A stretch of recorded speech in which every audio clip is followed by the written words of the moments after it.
Тере тауыш, жанны музыка, саксофон, аккордеон, скрипка, фортепианода Мәскәү педагогларының уйнавын залда отыручылар әсәрләнеп тыңлый.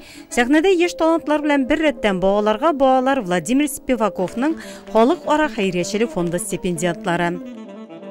Механизмы могут быть различные, но самое главное одно, то что эти механизмы выявляют наших детей, помогают нашим детям продвигаться дальше по своему творческому пути. 18 ноября в городе Альметьевск был дан старт. 18 ноябрьдә Әлмәт шәһәрендә мәдәни белем бирү проекты балаларга Спиваков хәйриячелек фондына старт бирелде. Рухият фондына аны уздыру йөкләтелде. Без әлеге фондга безнең балалар белән югары квалификацияле укытучылар шөгыльләнгәненә рәхмәтле. Нурлат мастер-класс үткәрү буенча 3нче шәһәр. И мы благодарны нашему фонду Спивакова. Концертта район һәм шәһәр башлыгы Равил Кузюров, Рухият фонды башкарма директоры Флора Шәйхетдиновага, Владимир Спиваков халык ара хәйриячелек фонды сәнгать җитәкчесе Петр Гулькога рәхмәт хатлары тапшырды. Петр Гулько белдергәнчә, аларның берничә шәһәрне үтеп беренче тапкыр килүләре. Моңа кадәр безнең шәһәр белән якынрак таныш булмасалар да, Нурлат кунакларның күңелләренә хуш килгән. Детям нашего куста повезло. Им не надо ездить ни в Москву, ни в Казань, ни в другие страны мира, будем говорить, города, чтобы выявить свои таланты.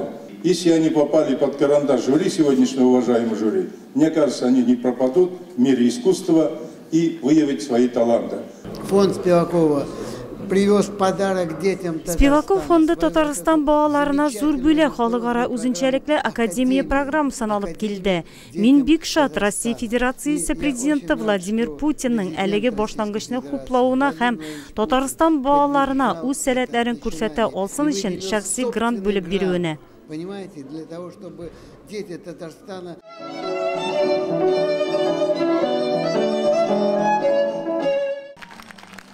Чара барышында Владимир Спиваков халык ара хәйриячелек фондының рәхмәт кәгазьләренә Нурлат районы мәдәният хезмәткәрләре ия булды. Концерт бер сулышта үтте. Тамашачы һәр чыгышны җылы кабул итте. Яшь талантлар өчен зур этәргеч бирү, яңа иҗатка рухландыру булды ул. Кем белә, нәкъ менә әлеге залда утырганнар арасында да киләчәктә яңа йолдызлар кабыныр. Балаларга багалар Владимир Спиваков халык ара хәйриячелек фондының максаты да шуннан гыйбарәт бит.